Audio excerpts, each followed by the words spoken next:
Good morning. Welcome to the King's Report. Good morning. Welcome to the King's Report for Saturday, May 4th, 2019. The 10th year of Chungi, 3rd month, and 30th day by the heavenly calendar. This is Tim Elder sitting in for the second king of Chungi, Kyungjin Moon. Having a little bit of a problem this morning that the tech team, I guess, had a late night last night, so I'm having to do it from my own computer. And last time I did this, I had a problem because the lights are immediately above me, and so they create shadows on my face. So today I thought I would use this thing that I actually bought for camping. It's a charging. You charge it up, and then then you can use it later on for charging your phone and stuff like that. But it does have a light on it, and so I thought I'd put this in front of my face, see if it would get rid of some of the shadows. I don't know if this is better or worse. What do you think? I don't know. This is a little bit awkward, but anyway, we'll see how it works out. I'm not even sure how long it's going to last. All right, the weather this morning, it is right now 55 degrees at the Tonigung Palace and raining. And it's going to continue to have a light rain for a while, getting up to 67 degrees today. About a normal spring day, and showers and areas of fog in the morning. Tomorrow, Sunday, it'll be a little bit cooler, high of 63, and also cloudy and a bit of rain. Monday and Tuesday looks like we finally get out of the rainy spell. It can be clouds and sunshine on Monday, getting up to 70 degrees, and partly sunny on Tuesday. Oh, showers around. But anyway, getting up to 74 degrees. So, yeah, we're having a rainy spring, pretty wet spring. Last year was pretty wet too, I remember. It looks like we're having another wet spring this year. Let's see, northwest winds 5 miles an hour today, gusting up to 8 miles an hour tonight. And let's see, the chance of precipitation today is 60%. Well, yeah, it's raining right now. And the chance of thunderstorm today is 20%. And tonight, the chance of rain will be 66%. About a third of an inch of rain, apparently. But the chance of thunderstorm goes down to just 1%. Let's see if I can find out when the sun is rising today. It's rising at 5:53 a.m. And setting at 7:59 p.m. Maybe tomorrow it'll be setting at 8 o'clock, don't you think? Anyway, it's getting later and later. Okay, then we'll go to our Rima, and I am in, let's see, keep this here because I'm going to have to use it for the stories later on. I'm in the book of Acts and the preaching at Lystra. It says here, Acts 14, I'm going to use this for a while to read the Bible, and let's see. And there was a certain man at Lystra, impotent in his feet, being a cripple from his mother's womb, who never had walked. And the same heard Paul spoke, who steadfastly beholding him, and perceiving that he had faith to be healed, said with a loud voice, Stand upright on thy feet. And he leaped, he says here, leaped and walked. And when the people saw what Paul had done, they lifted up their voices, saying in the speech of Lycaonia, The gods are come down to us in the likeness of men.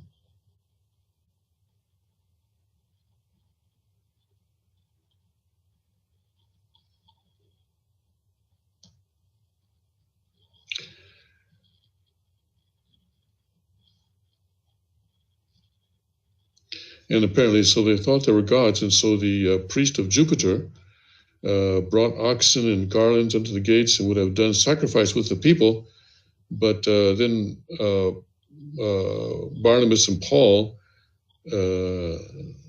ran in among the people, crying out, saying, Sirs, why do you do these things? We are men of like passions with you, and preach unto you that ye should turn from these vanities unto the living God, which made heaven and earth, and the sea, and all things that are therein, who in times past suffered all nations to walk in their own ways. Nevertheless, he left not himself without witness, and that he did good, gave us rain from heaven and fruitful seasons, filling our hearts with food and gladness. And with these sayings scarce restrained they the people, that they had not done sacrifice unto them. Okay, so Paul, the Holy Spirit performed a miracle through Paul, based on the faith of the man who was crippled and who was sitting there. And so the people of Lystra, not knowing any better, thought that, okay, this must be the gods. This must be the gods coming down among them. And so they brought sort of sacrificial offerings, and they were going to make a sacrifice there. And so Paul and Barnabas said, no, don't do that. Because we are actually here so that you'll stop doing that kind of thing, that you will turn from these vanities unto the living God, which made heaven and earth and the sea and all things that are therein. And so this is why so they stopped them from sacrificing.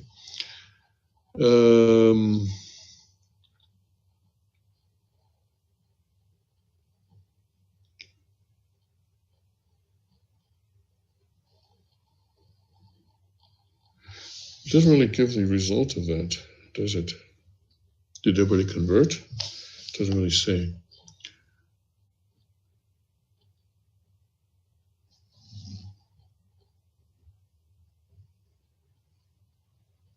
Anyway, looks like he was kicked out of the city.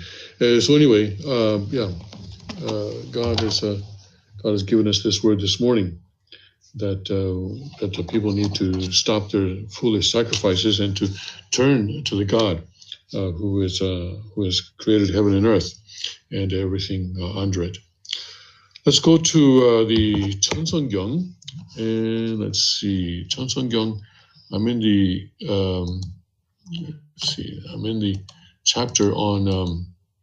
Let me just do this from sight. I'm just gonna, instead of trying to find it in the English, I'm going to just look at it from here.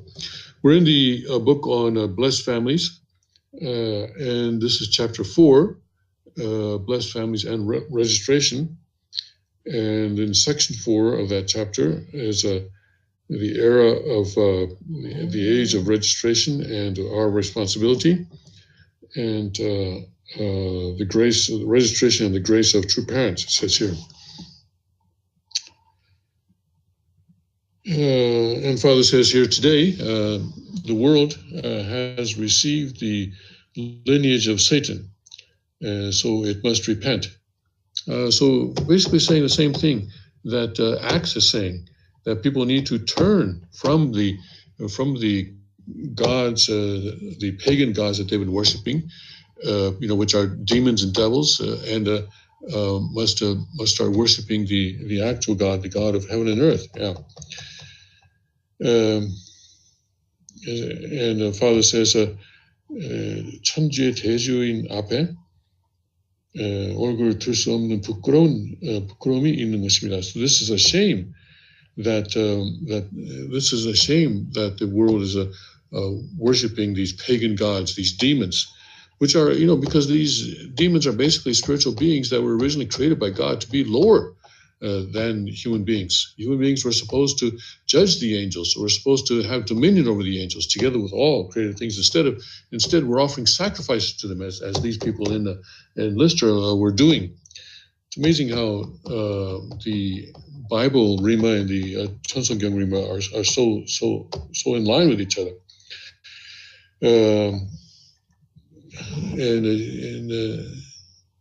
What does it say here? 궁덩이마저도 감추고 바위 뒤에 숨어서 하나님을 부를 수 있는 부끄러운 자식인 것을 알아야 됩니다.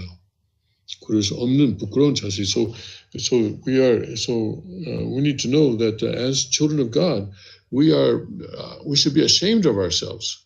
We don't even have the right to hide behind a rock, hide behind a boulder, hiding even our buttocks, it says here, and calling out to God.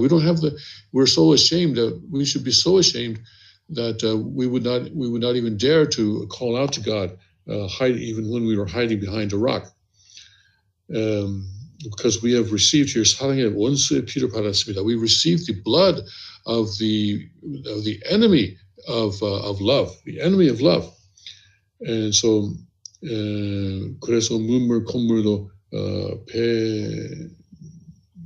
배밀이를 해서 생명을 잃더라도 이놈 벌받아 마땅합니다. 할 수 있는 죽더라도 묻혀 있는 자신인지 모르고 사는 불쌍한 사람들입니다. So he says we don't realize what the terrible situation we put ourselves into. That we don't realize that we should say to God, you have every right to punish us.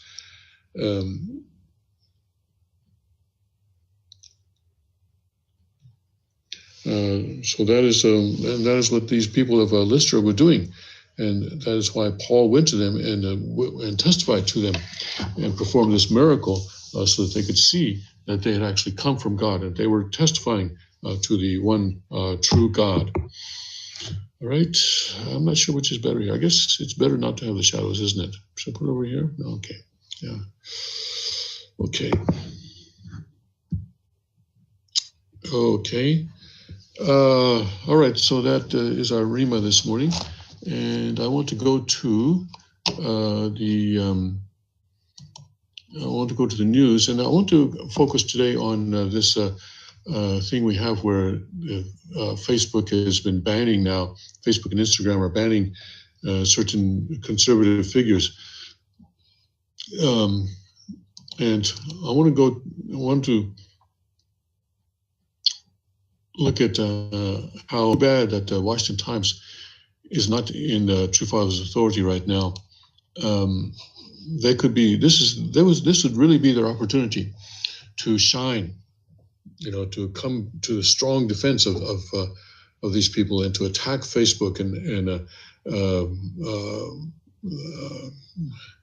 the head of Facebook, Zuckerberg, for what he's doing. This is really dangerous stuff.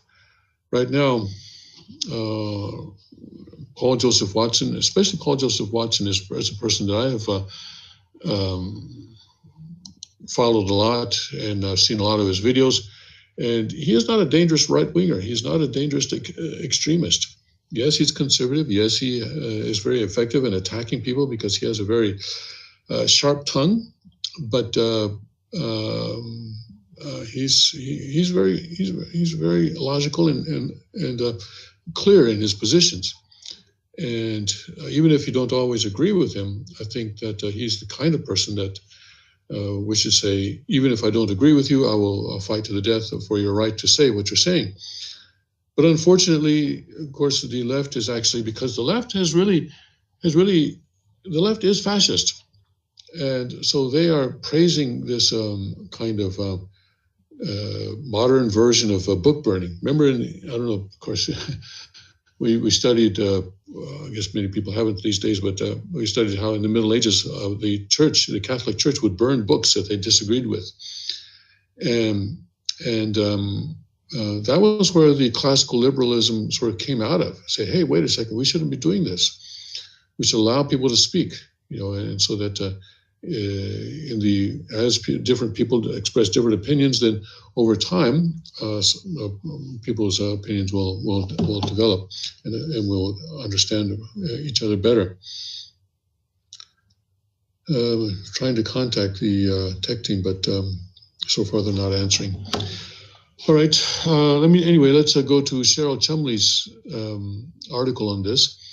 Facebook, much to the glee of the far left, banned InfoWars top dog Alex Jones permanently from posting on its social media site. Likewise, Nation of Islam, Louis Farrakhan, only this time much to the glee of the ideological right. But caution flags should be waving. And I think, I'll be playing I wish I could. No, I can't play without the tech team. I was going to play Paul Joseph Watson's video on this, and he makes the point that's pretty clear that Farrakhan was included in this list of people being banned just so that Facebook would say, hey, this is not about ideology. But, Farrakhan is their fig leaf. I mean, come on. This is pretty obvious that Farrakhan was put in there kind of as a well, can I say it, token anti-Semite. You know, after all the anti-Semitism that the New York Times has been through, they're going to choose Louis Farrakhan. There are a whole lot of other anti-Semites that they could have chosen, but anyway, Louis Farrakhan sort of takes the arrow, I guess, on behalf of all anti-Semites. But that's really a token gesture. You know, I mean, obviously they wanted to get the conservatives, and this is obvious election meddling. I mean, you know, these are people. Again, a point that Watson makes. These are people that had a lot to do with the President Trump being elected to the presidency in the first place, and so we're leading up to next year's presidential election. The left is getting its house in order, and they're not going to allow conservatives to use their leftist platforms to help President Trump get reelected. This is what they're doing. It's very clear, and this is a clear sign of fascism. This is a clear sign of fascism that's going on here. But anyway, let's get back to Cheryl Chumley. But caution flags should be waving. As founders warned, free speech is key to a free society. On that regard, they're probably rolling in their graves right now. No doubt, yes. You know, rolling in their graves, we understand spirit world, so not exactly rolling in their graves, but I'm sure they're pretty upset in spirit world. And so what are they doing? Come on, Jefferson, Washington. Come on, Adams. Come on. Who else? Thomas Paine. Come on, guys. Benjamin Franklin. I'm not sure he'll be so much. Benjamin Franklin was a Satanist, so I'm not sure we really want his help. But anyway, thing is, so anyway, Cheryl says, thing is, a ban is a ban is a ban. Censorship is censorship, no matter which side or source or subject are being censored. And Facebook, when it comes to banning, seems to be making the moves as some sort of protective gesture for users, like a big daddy in the sky, like a big paternal presence. Quote from Facebook statement now: we've always banned individuals or organizations that promote or engage in violence or hate, regardless of ideology. Well, you know, I've seen quite a few of Paul Joseph Watson's videos, and I don't see him promoting or engaging in violence or hate. All right, so yeah, Facebook is not being truthful here. This is one Facebook spokesperson said on CNN Business: the process for evaluating potential violers is extensive, and it is what led us to our decision to remove these accounts today. So yeah, on CNN Business, of course, because CNN is the propaganda organ of the fascist left. It's not at all surprising that this guy would go on CNN to make this kind of statement. Laura Loomer, Milo Yiannopoulos, Paul Joseph Watson, these people all banned aren't so much promoters of violence as they are politically charged, aggressive truth tellers of topics that aren't comfortable for the average liberal or for polite conservatives either. They speak out about radical Islam, about secret government shenanigans, and ironically enough, about censorship in today's politically correct culture. They speak their minds, and they're not always pretty with their approaches and rhetoric, but isn't that what makes America's freedom churn? Once upon a time, Facebook apparently considers these peeps dangerous. And so too will you be as well if Facebook powers that be catch you trying to represent these banned individuals on your own social media pages. From CNN, quote, the Facebook spokesperson added that Facebook will remove groups, pages, and accounts created to represent the banned individuals when it knows the individual is participating in the effort, unquote. This is chilling. And if you think it won't happen to you, well, give it some time. And the thing with the censors is they get more emboldened with time. They become more arrogant with time. They become more powerful with time. Yes, Facebook as a private platform has a right to ban anyone it wants from its sites. That's because Congress has failed to act, failed to reclassify the social media platform in a way that allows for lawful intervention in censorship cases. So now Americans are seeing the censorship consequences. And one day, not too far in the future, that Laura Loomer, that Alex Jones, that Paul Joseph Watson could very well be you. Yes, This is Cheryl Chumley.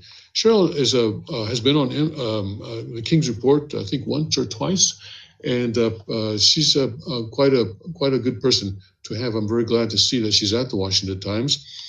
She's one of the few lights, I would say, at the Washington Times right now. The Washington Times is not really standing up for these people, as far as I can see. I'm going to their editorials right now to see if they've done anything on this. Let's see.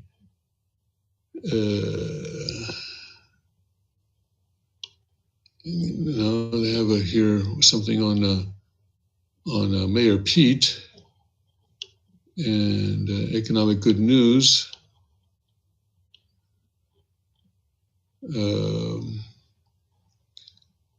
No, they don't have anything on the banning, and this is I think something to be very, very concerned about, and something that people need to resist in every way that we can. Paul Joseph Watson is starting now to post on. Is starting now. Actually, he's been posting there for a while on something called summit.news. If you put summit.news into your address space there, it'll take you to the site there, and that's where he's posting. And it looks like he's not been banned from YouTube yet, and so he's actually posting on YouTube and then reposting those YouTube videos on the summit.news site. So that is where he is encouraging his Facebook followers to go. So you can go there, but who knows what will happen? But in the future, but this is what is happening right now. Yeah.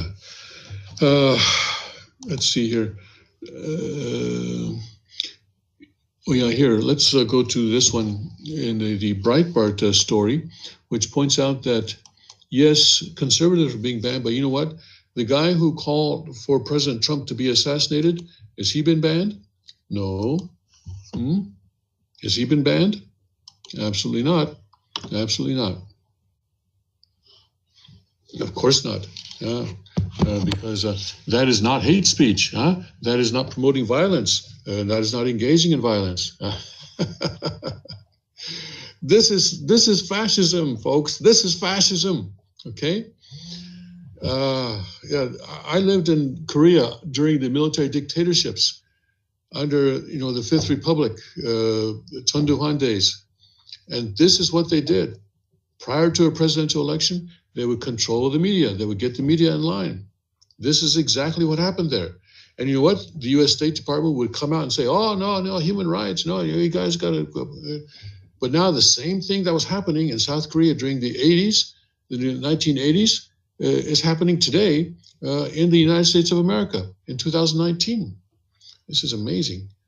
Let's see here. This is Breitbart story. Facebook bans dangerous conservative figures, but continues to allow leftists calling for violence. Although that's the headline. They have long headlines, don't they?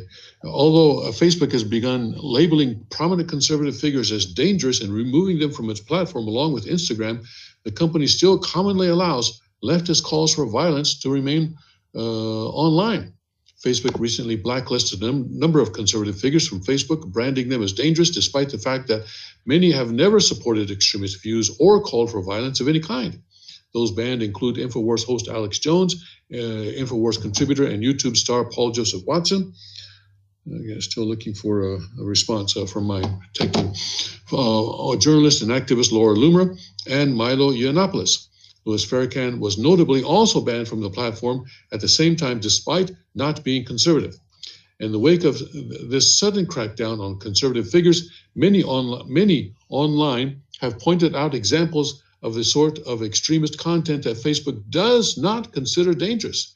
The Twitter account of Far Left Watch noted that a number of militant and extremist leftist groups are still operating without any issue whatsoever across Facebook. One group in particular, called The Base, is a far-left group based out of New York that has advocated for militancy to intensify. on their Facebook page alongside photos of members armed with weapons. In many of the photos, members wear, balaclavas or scarves covering their faces, and the Antifa flag is prominently displayed. Facebook doesn't deem this content to be dangerous. Far Left Watch has also noted that Redneck Revolt, another group with nearly 40 active cells across the country, has distributed training manuals that include sections on kidnapping, executions, sabotage, and terrorism, and is still operating freely on Facebook. Even more worryingly, multiple active terrorist groups such as Hamas, Hezbollah, and PFLP have groups operating on Facebook. Now, these also appear to not to be considered dangerous by Mark Zuckerberg's company. Far Left Watch commented on the series of bannings, stating Facebook's claim that the recent deplatforming of Paul Joseph Watson and others was motivated by a desire to remove violent content from the platforms is obviously false. We have documented numerous far-left extremist groups that actively use Facebook and other social media platforms to coordinate offline violence and criminal activity, and in many cases, they use those same platforms to brag about their extremist activities after the fact. This censorship is clearly ideologically motivated and is most likely being done with the intent to influence the 2020 presidential election. Most likely, my foot. It's obviously that is the case. Donald Trump Jr. called out the social media firm for its censorship, asking his Twitter followers how long before they come to purge you. Conservative author Matt Walsh also criticized Facebook's labeling of the banned conservatives as dangerous, questioning if the action was in fact libelous. Matt Walsh here says it seems libelous for a company as powerful as Facebook to publicly label people violent and hateful and dangerous without justification or explanation. Being erroneously labeled that way by a corporation like Facebook can have a very real effect on your life. You know that Covington, Kentucky high school student is going after media organizations for $250 million apiece, except NBC now, he actually bumped it up another 10% to $275 million. And I think Paul Joseph Watson needs to do the same thing. And others, Milo needs to do the same thing. Yeah, go after Facebook. Go after Facebook. I hope that this is what they're considering doing. I wouldn't be at all surprised if they did that. In fact, I would be surprised if they didn't do that. They shouldn't just take this lying down. It appears that Facebook is more than willing to allow violent leftist groups and those that appeal to Silicon Valley progressives to operate on its platform with impunity, but the mere mention of InfoWars will be removed in the future. Breitbart News plans to continue to report on Facebook actions and continued suppression of conservative voices by the masters of the universe. Yeah, they consider themselves to be the masters of the universe. They consider the rest of us to be their slaves, to be their minions. And this is one of the issues that's going to be fought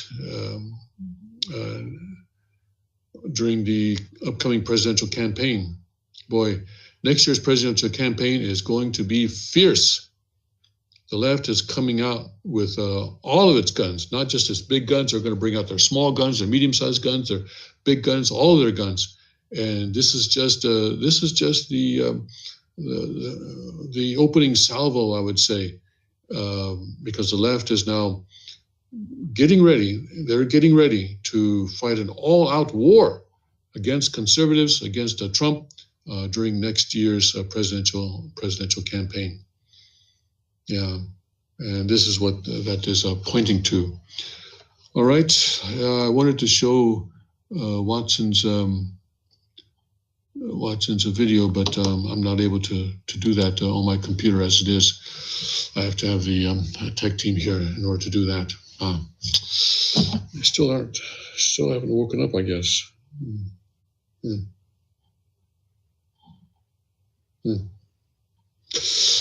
Okay. Well, I'm not sure what to do here. Yeah. Okay, I guess I'll let them sleep. I guess I'll let them sleep. Okay. All right. Enough about that. Not enough about that, but that's about all I can do right now. Yeah, let's go to the Drudge Report. And the Drudge Report has as its main headline today the incredible unemployment figures, the employment labor statistics that came out from the government yesterday. And it's all great. It's all great. Yesterday was the first Friday of the month, and every month at 8:30 on the first Friday of the month, the Bureau of Labor Statistics comes out with its unemployment report for the previous month. And so we see that there was a big increase in the number of jobs created during April. And it was more than expected, quite a bit more than expected. And so this is all good, right? Well, yeah, so, for now it is, yeah. Drudge says, envy of the world, unemployment 49-year low, wage hits $27.77 an hour, stock market endless rally, Trump approval hits 50%, and all that's very good. But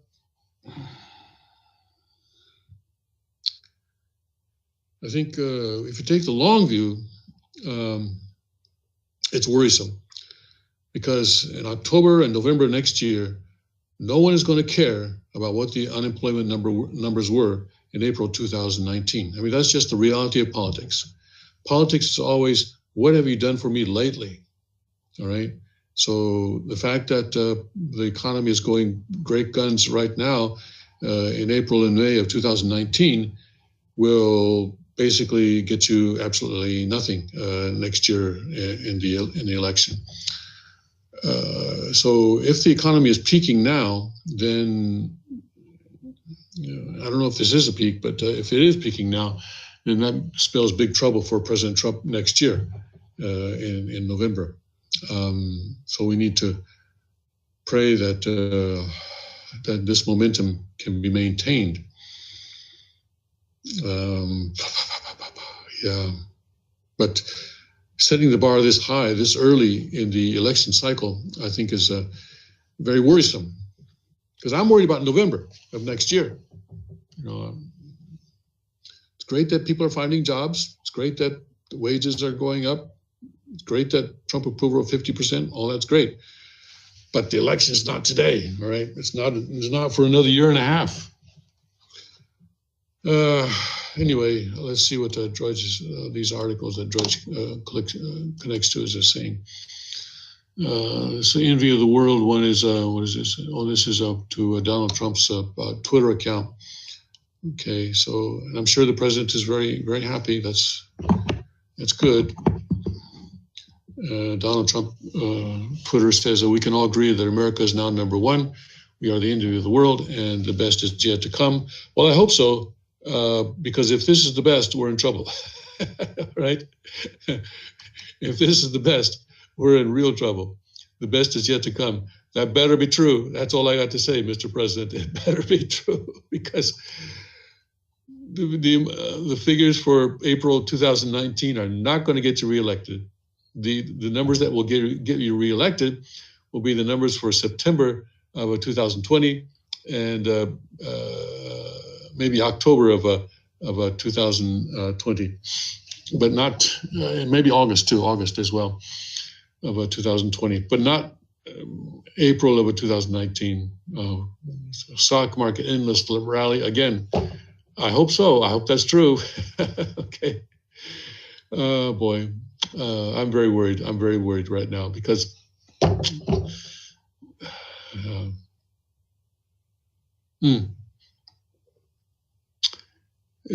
he's been trying to get his people onto the Federal Reserve Board. He's been calling for the Federal Reserve to lower rates. And actually yesterday, Larry Kudlow, the senior economic advisor in the White House, came out and said that he thinks the Fed is considering to lower rates. If that's true, that's great. And the reason that they would do that would be that inflation is low. But I don't think the Fed is going to allow the economy to continue to grow like this.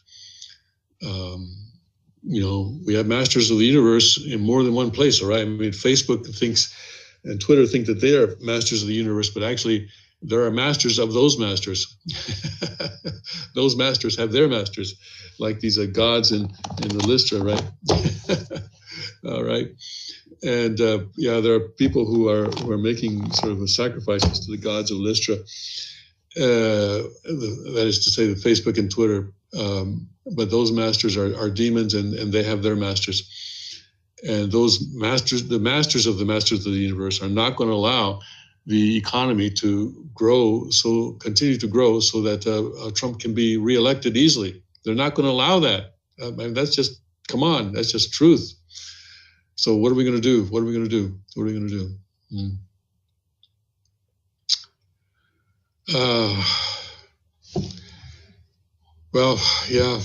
What can you do? We can pray, but we can prepare. We can prepare ourselves, is what we can do. We can prepare ourselves for when the economy goes in the other direction, just in time for the presidential election next year.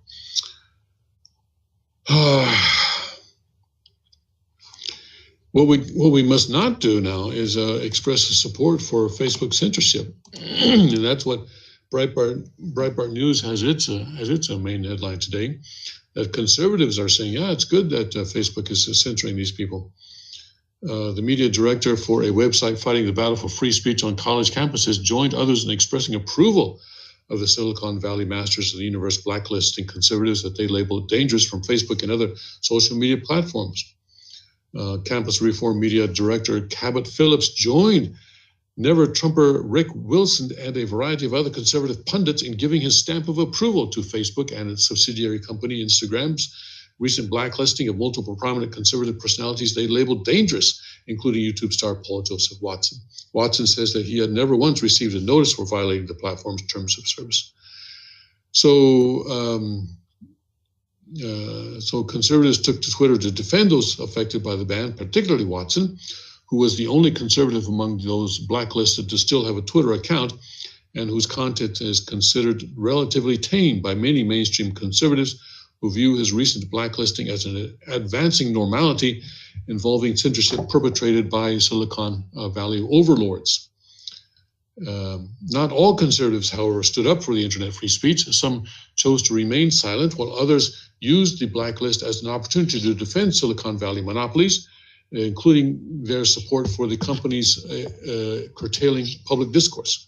Cabot Phillips, the media director for a blog fighting for free speech on college campuses, went on a Twitter tirade following the ban, supporting big companies' right to deny him and others from using their services. So this is Cabot Phillips saying private companies have every right to deny you access to their platform because it's their platform. You don't have a constitutional right to a Facebook or a Twitter account. Well, that's true. That is true. There's no constitutional right to a Facebook page or Twitter. But this is, however, obviously election meddling. All right. This is how very obviously an effort to stop President Trump from being reelected. All right. And if they become virtual monopolies, they are virtual monopolies. And this is what monopolies do. They corner a market and then they start running that market according to their own desires and needs. They'll raise prices, they'll lower quality so that because people have no other choice but to buy from them. This is what monopolies do.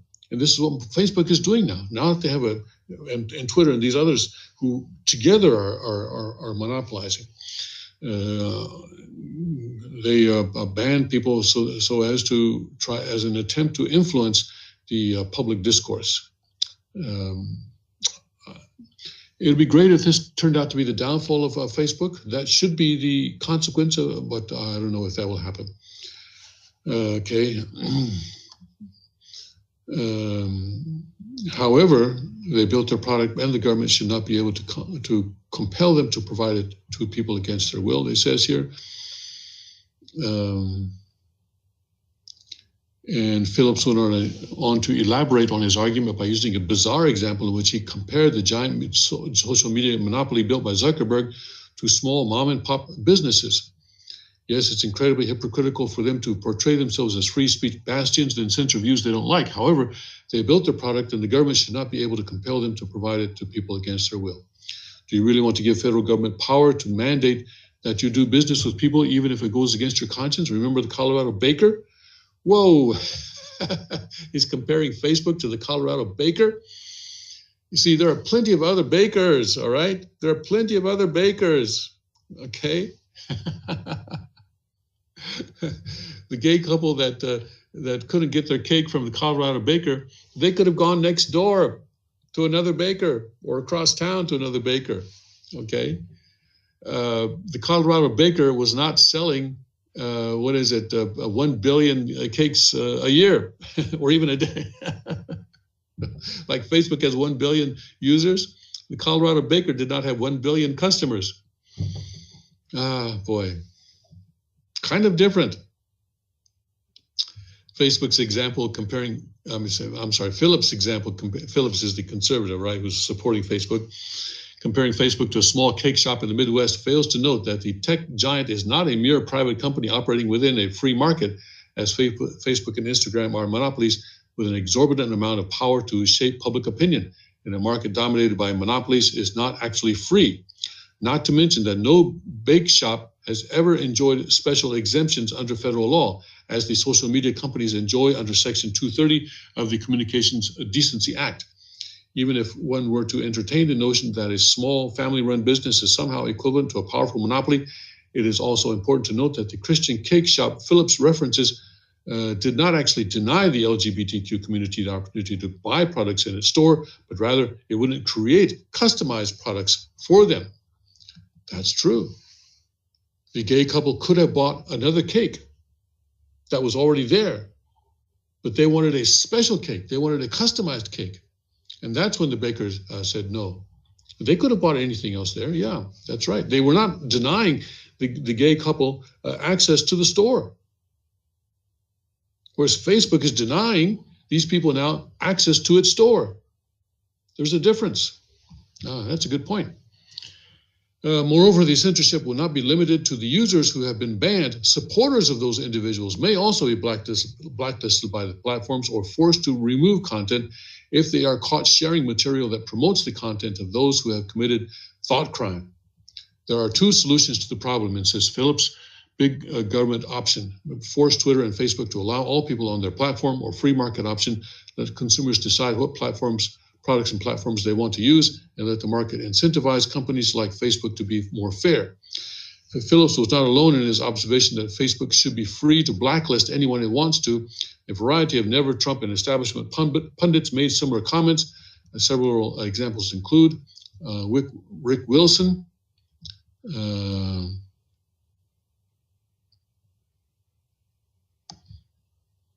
and Tiana Lowe, and Ben Howe, Stuart Stevens,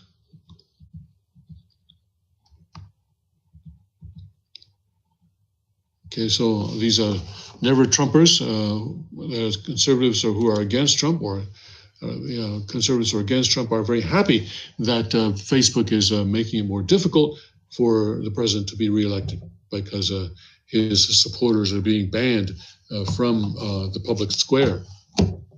Anyway, Paul Joseph Watson is still on YouTube, and he's posting his videos to summit.news, so you can go there or to YouTube or to summit.news to check him out. Summit.news has a good, actually, if you go to their homepage, they have a pretty good presentation of all of Paul Joseph Watson's recent videos. It's probably easier to find a video there that you want to see rather than to go to YouTube.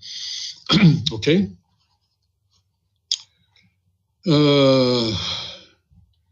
Let's see here. In other news, how are we doing here on time? Okay. In other news, Chris Kobach says, U.S. message to illegals has come to America, we'll release you. Yeah. That message seems to be pretty clear. And Putin said Russia investigation started off a mountain, ended up a mouse. But CNN's tamper Trump almost as if he's the spokesman for the Kremlin. See, this is CNN completely giving up their journalistic integrity and journalistic standards. They are not a journalism company anymore, unfortunately. Yeah. Let's see, Caroline Glick, Trump is right about the Muslim Brotherhood. Yes.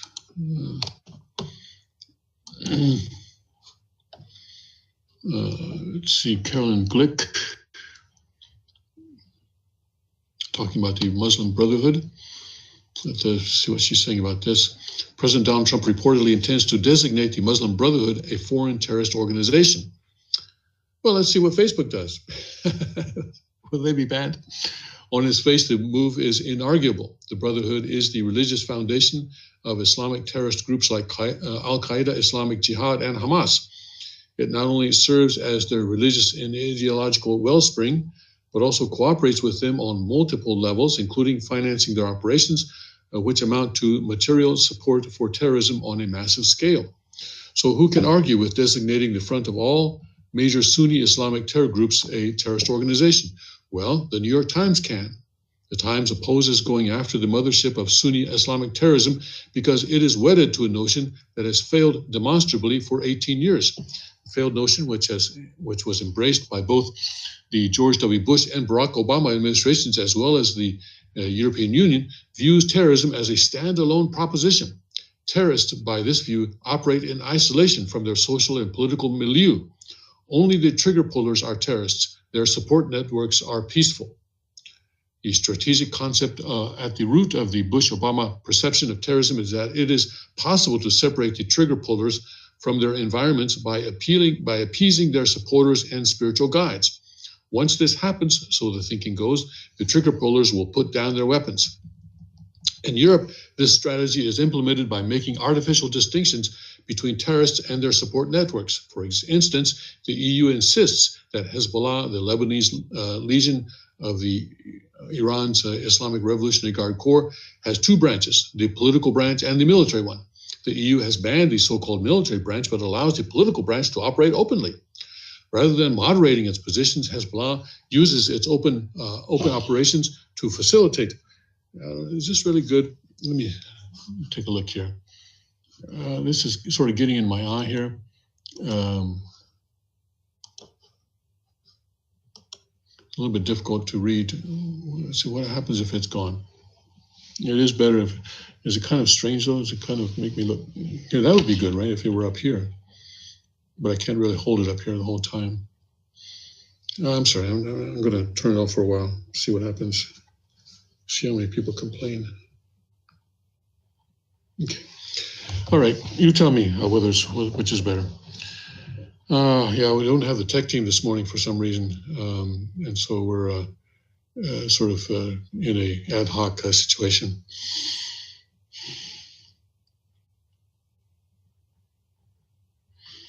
Recent missile launches in North Korea. Yeah, Louis, I'll get there. Yeah.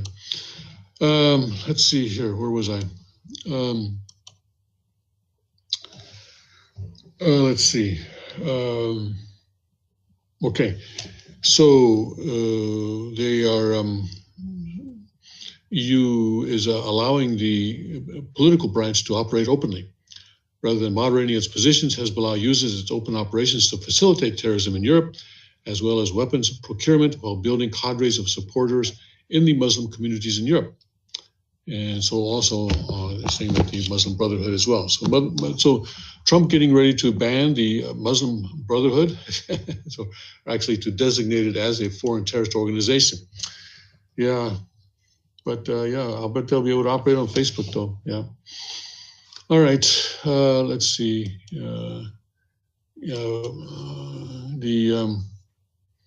Lewis wants me to go into this North Korean missile launch.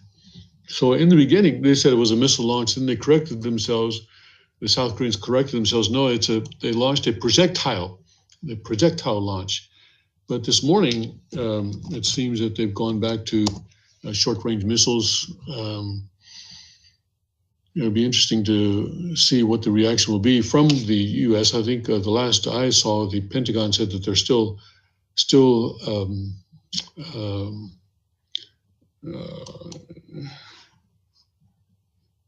evaluating the situation. See, North Korea launches a barrage of short-range missiles into the Sea of Japan, right now, certainly, South Korea wants to downplay that situation, which is why they're probably calling it not missiles but projectiles. But it all depends on how the Pentagon is going to respond and how the Trump administration is going to respond. Mm-hmm.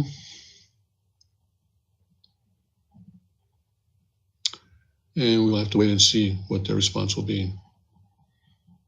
It may be time. It may be time. I really think that Trump's summits with Kim Jong-un have been intended as sort of part of the process of getting to the point where the United States can attack North Korea militarily. Unfortunately, it looks like that is what is going to happen. Unless China does something first, and Trump may be on the phone with Xi Jinping at this very moment, saying, "You know what, Jinping, I told you in April of last year, year before last, in April of after I was elected in 2017, we met at Mar-a-Lago, and I told you then. What did I tell you? Do you remember what I told you? I told you, I want you guys to take care of the China problem, of the North Korea problem. But if you can't take care of it, or you're not willing to take care of it, then I will take care of it." That's what Trump told him in April of 2017, 2 years ago. So unless China does something, I think the United States will. I don't think that Trump is going to allow his term in office to end without resolving the North Korea problem one way or another. He's not the kick the can down the road kind of guy. He's a let's get this problem over with kind of guy. So I think if these turn out to be short-range missiles, if they turn out to be in violation of UN sanctions or U.S. sanctions, then I think the United States will certainly move at least a step closer to a military intervention in North Korea, which will be unfortunate. There will be losses not only in North Korea but also on the American side. If the U.S. attacks North Korea with bombers, for example, then North Korea has a very excellent anti-aircraft system and air defense system, and so there will be losses on the American side as well. And of course, the retaliation against the South is always in there, and the millions of people who are within the range of North Korea's long-range artillery. And that's been a known fact since the mid-'80s. That was a known fact in 1988 when the Olympics were held in Seoul. It was a known fact that the Olympic Stadium was within range of North Korea's artillery. And that was why it was so important back then to get Russia and China on board with the Seoul Olympics so that they would hold North Korea back during the Olympic Games.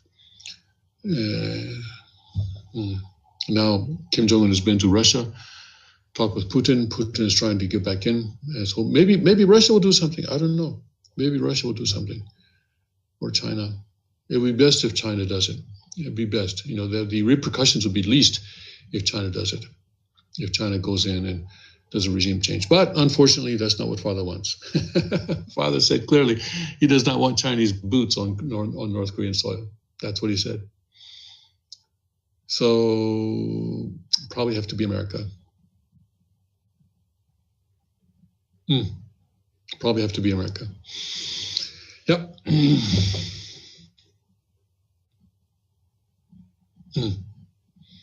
I don't think our father's going to allow China to put its boots on North Korean soil. Yeah. All right. What is this about hungry college students using food banks and poverty naps to survive? What? Never heard of the job? Anyway, survey claims, this is the claim of a survey. The Hope Center for College, Community and Justice surveyed college students to determine how many of them are facing hunger and food insecurity while earning a degree.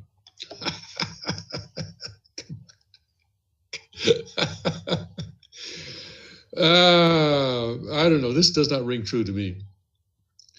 Oh, man. You know, one of the first jobs I had was as a dishwasher in a restaurant. And part of the deal was that I could order anything on the menu, except for the lobster. I couldn't order, they wouldn't let me have the lobster. But if you wanted to keep good relations with the cook, you ordered something very simple, a burger. But anyway, food insecurity, come on.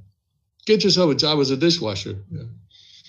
Anyway, it says here, the hashtag Real College Survey is the nation's largest annual assessment of basic needs security among college students, the executive summary of the survey said, noting it specifically addressed the lack of food and housing. The summary says, rates of basic needs insecurity are higher for students attending two-year colleges compared to those attending four-year colleges. Rates of basic needs insecurity are higher for marginalized students, including African Americans, students identifying as LGBTQ, and students who are independent from their parents or guardians for financial aid purposes. Students who have served in the military, former foster youth, and students who were formerly convicted of a crime are all at greater risk of basic needs security. Working during college is not associated with lower risk of basic needs security, and neither is receiving the federal Pell Grant. The latter is in fact associated with higher rates of basic needs insecurity. I don't know. This doesn't, I don't get this. The survey was taken in the fall of 2018 at 123 2- and 4-year schools across the United States. The survey also served as a platform for New York Times' lengthy feature profiling some of these students and their struggle to get enough to eat daily. I don't know. Really? Come on. I could see it I could see it at a two-year college. Maybe I could see it, yeah, because I know, but people at two-year colleges are often working at the same time.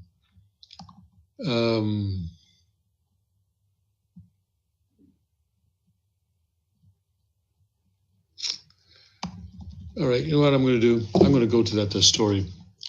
Where was that? Where was that? Oh yeah, I think it's on Drudge. I'm not going to tell you what it is until I get there, because if I tell you what it is, you may go ahead and just turn off your feed. Let me see, what is it?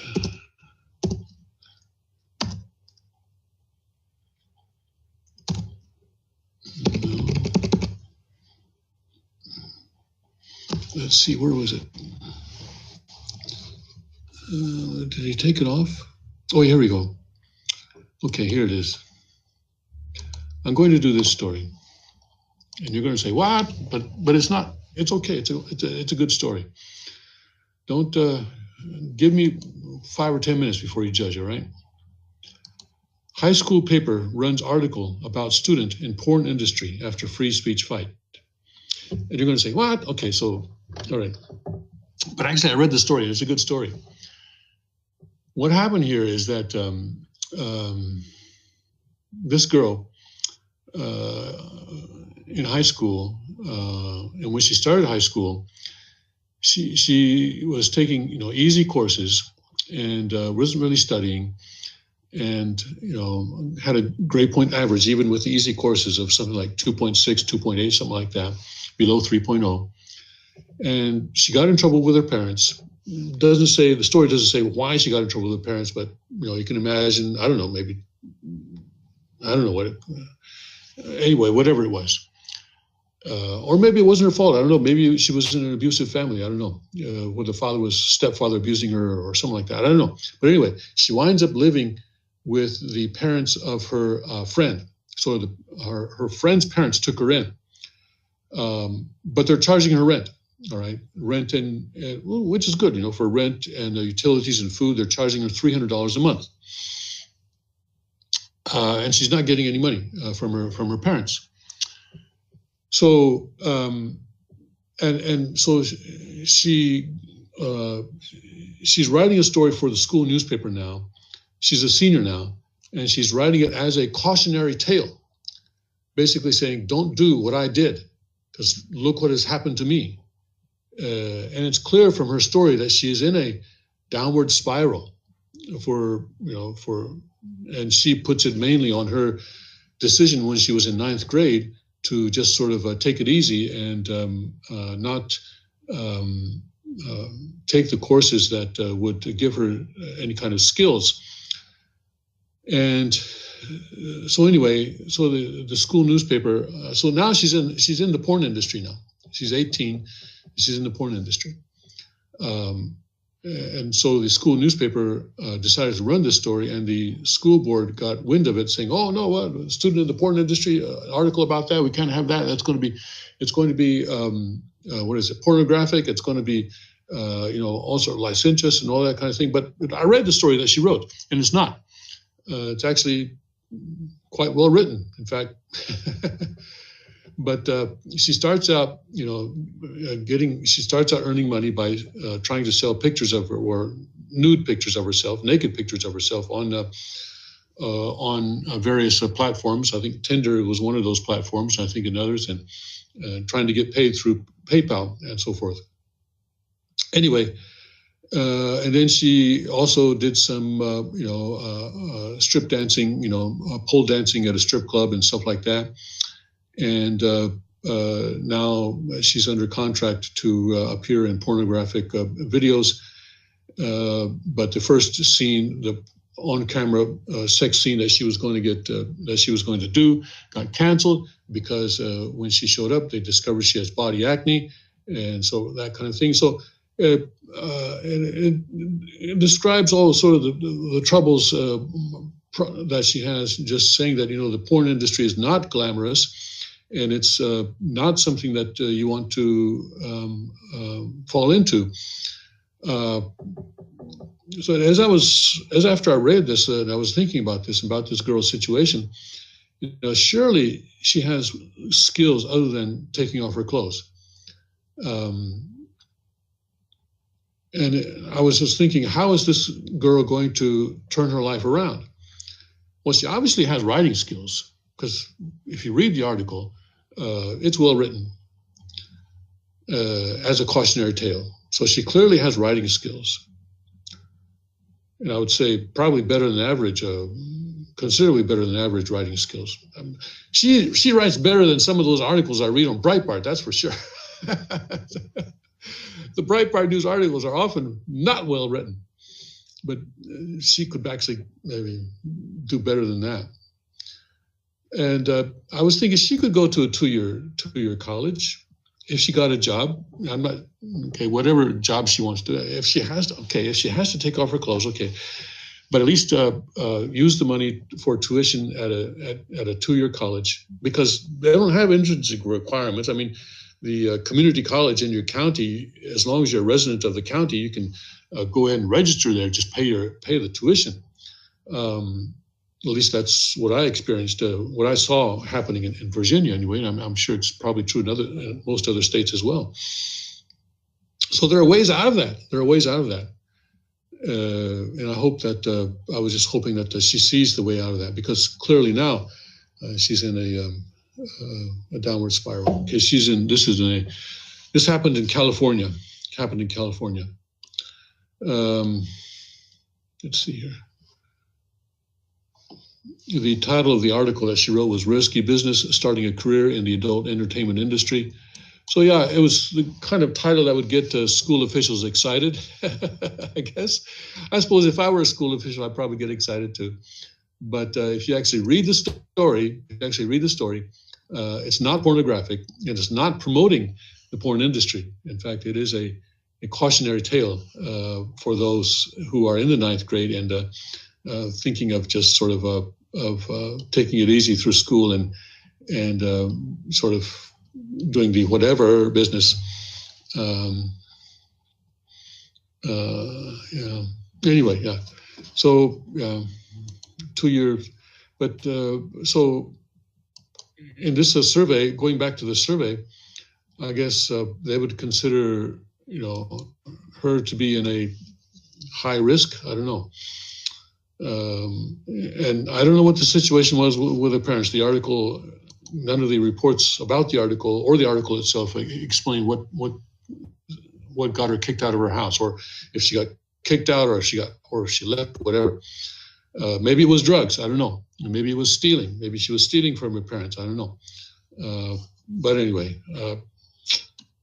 people always have a way to turn their lives around. This is the thing about life. You can always start again.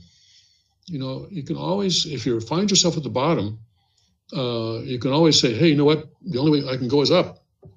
And you can always start again. And every time you start again, you're starting on a new foundation. You've acquired new knowledge, new lessons have been learned, and you can rise up. Of course, it's better if you maintain a safety net in terms of keeping good relations with your community and with your family. That's certainly good.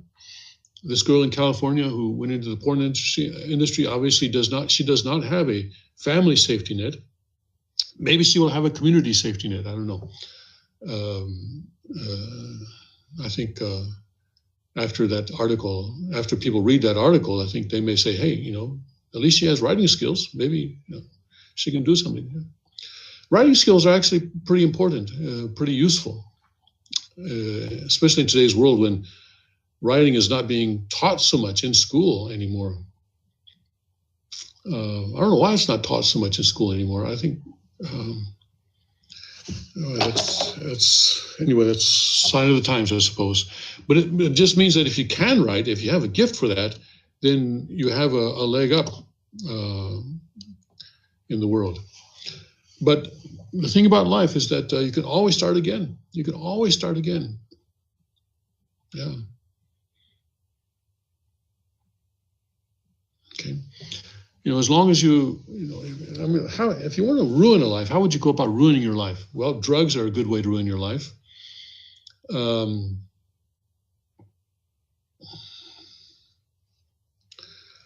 But even if you wind up in prison, for example, is your life ruined?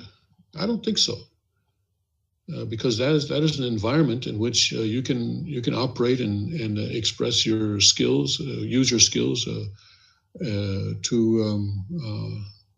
sort of become productive or become sort of productive in that particular environment. Anyway, yeah. So I hope that young lady can find her way out of that. I'd like to have a follow-up from her 10 years from now. See where she is. See what she does with the next 10 years of her life. I think she could become someone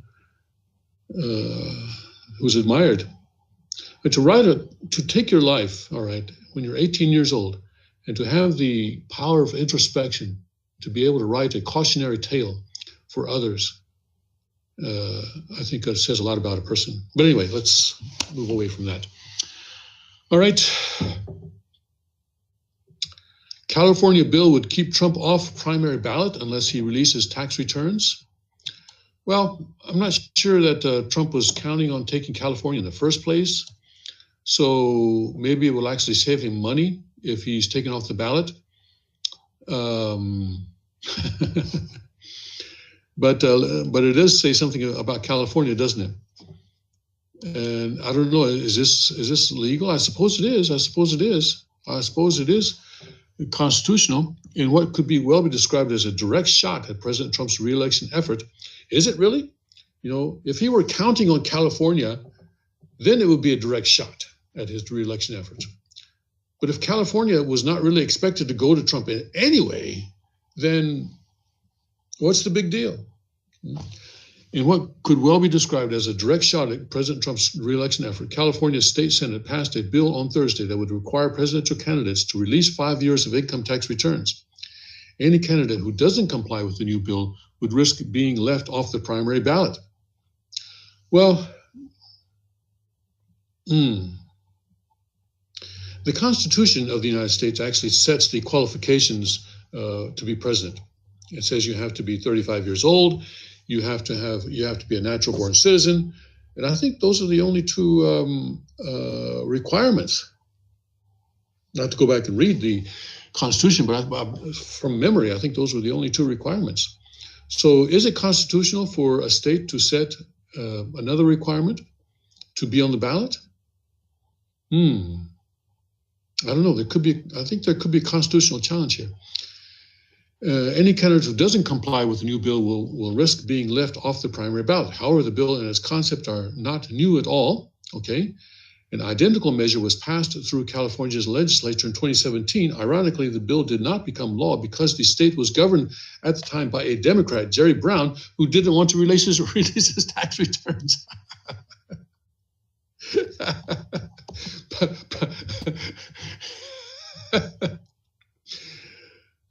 Brown said at the time, "Today we require tax returns, but what would be next? 5 years of health records, a certified birth certificate?" Well, as a matter of fact, high school report cards. And will these requirements vary depending on which political party is in power? Yeah. Well, yeah, the certified birth certificate we could see, right? Brown's description of the bill's partisan nature would become prophetic as it turned out. Less than 2 years later, state lawmakers have attempted to thwart Trump's reelection efforts by offering the bill for approval again, this time for Governor Gavin Newsom. Newsom, unlike Brown, has released his income tax returns, a fact that did not go unnoticed by one of the bill's co-sponsors, Senator Mike McGuire. I never want to put words into his mouth, but here's what I'll say. Governor Newsom has led by example, McGuire continued. We can all debate on the floor about the constitutionality of this bill, but we also have to look at what makes our democracy strong. The foundation of any successful government is transparency. Newsom's spokesman, Brian Ferguson, has made it clear, however, that the bill would be evaluated on its own merits. The bill, if it becomes law, would require candidates to submit their tax returns to the Secretary of State's office. Then the Secretary of State's office would work with the candidates to redact any sensitive areas of their tax records prior to having them posted online. Senator McGuire has made no attempt to hide the partisan nature of his bill or who in particular inspired it. President Trump's refusal to release his income tax returns has broken a time-honored, well, actually, it's only in recent modern times that presidents have been releasing tax records. And it's not required, it's just sort of voluntary thing. And so, if someone doesn't do that, then that's something that the voters can consider. All right, there shouldn't be any requirement. Even the birth certificate, or even the high school report card, there shouldn't be a requirement. But it's something that the voters can consider. If they want to vote for a man despite the lack of tax records, then they should be able to do so. Anyway, that's my opinion. And this bipartisan tradition, which has weakened our democracy and his jaw-dropping business conflicts have now put the security of our nation at risk, McGuire said. In late 2017, McGuire said he felt the disclosed tax returns would give all Americans an eye into the president's dealings with foreign powers. Every one of California's state Senate's 10 Republicans voted against the bill, arguing that it's unconstitutional. If California passes the bill into law, it could soon have company. Washington State and New Jersey are considering similar measures. Well, we'll have to see. We'll see. I suspect that this will go to the Supreme Court if it becomes law.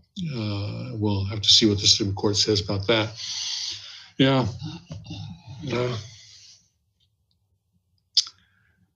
Let's see.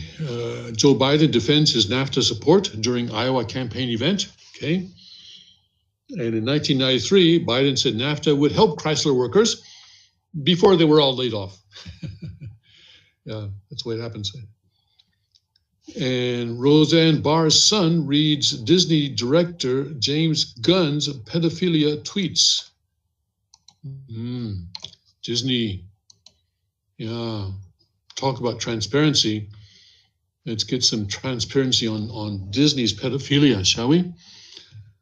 The son, Roseanne Barr, is left wondering why his mother's career was destroyed over a single tweet, while Disney film director James Gunn was rehired after years of tweets celebrating pedophilia and others about child rape, AIDS, and Holocaust of Mexicans. See, this is an example of why Breitbart stories are not well written. I guess they left out a word here. But even so, this sentence is much, anyway.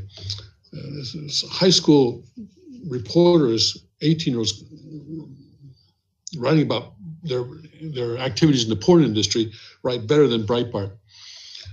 So anyway, he says, why has my mother not been forgiven?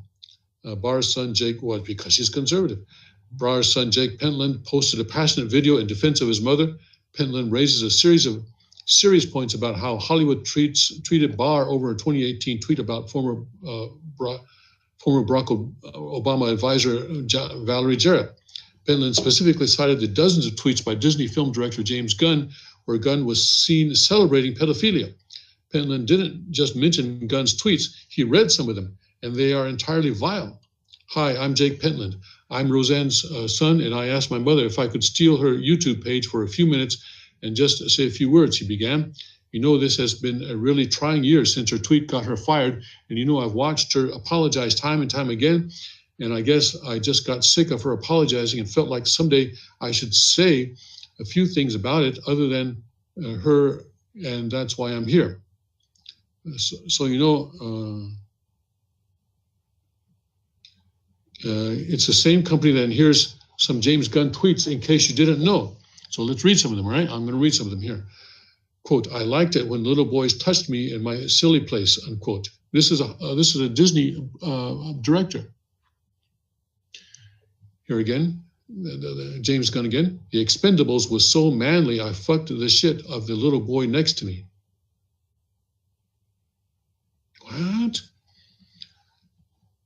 I remember my first NAMBLA meeting. These are all different tweets, by the way. I remember my first, this is the son reading the James Gunn tweets. I remember my first NAMBLA meeting. It was the first time I felt okay with being who I am. Some of those guys are still my BFF. NAMBLA, of course, is the North America Man-Boy Love Association. And then the tweet again of the James Gunn tweet again. I'm doing a big Hollywood film adaptation of the Giving Tree with a happy ending. The tree. Oh man. Okay. Well, I'm not going to finish that one. Okay. So anyway, this is the Hollywood. This is a Hollywood director, of the Disney director. What? Let me just see. What movies has he been involved in? What movies has this pedophile been involved in?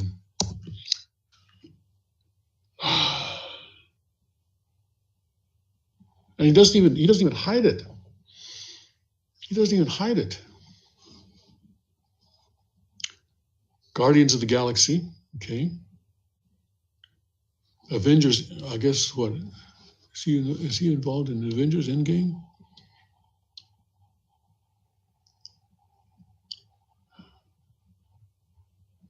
Guardians of the Galaxy Volume 3, Suicide Squad 2.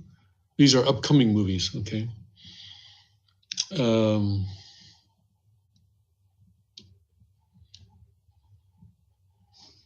Let's go to his biography here. Scooby-Doo? Are you kidding me? He did Scooby-Doo? Wow. Let's see here.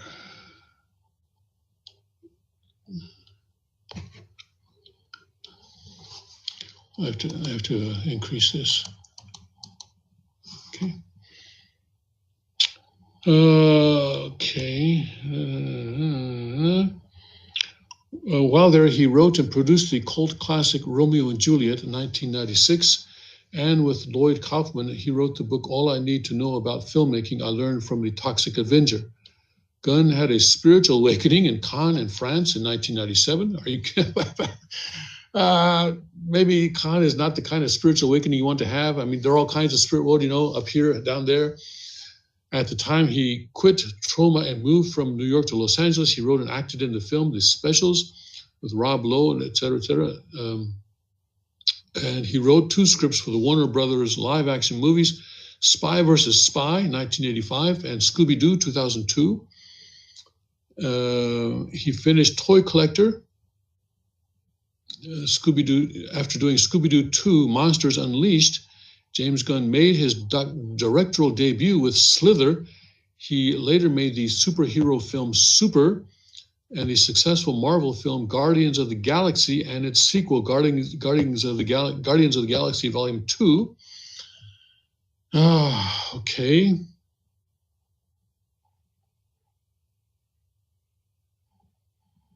All right, so James Gunn, pedophile. And he advertises it on Twitter. And Hollywood doesn't care.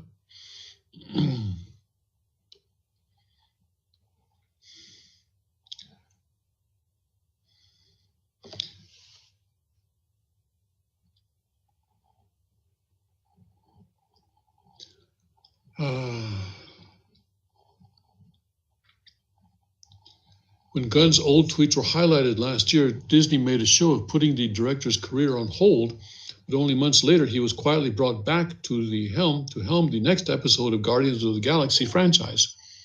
In the end, despite years of thoroughly disgusting and sexually perverted tweets, Gunn's career suffered no lasting damage at all as Disney brought him right back to work. And Pentland wants to know why Gunn can be forgiven for hundreds of immoral, disgusting tweets, but his mother can't be forgiven for a single, supposedly offensive tweet. Pentland also slams Roseanne castmates such as Sarah Gilbert, who continued to make millions off Barr's creation, all the while excoriating Barr as a horrible racist. Pentland wondered how Gilbert could claim to be so morally upright by denouncing Barr, even as she kept filling her pockets with money made off Barr's creative brainchild. All right.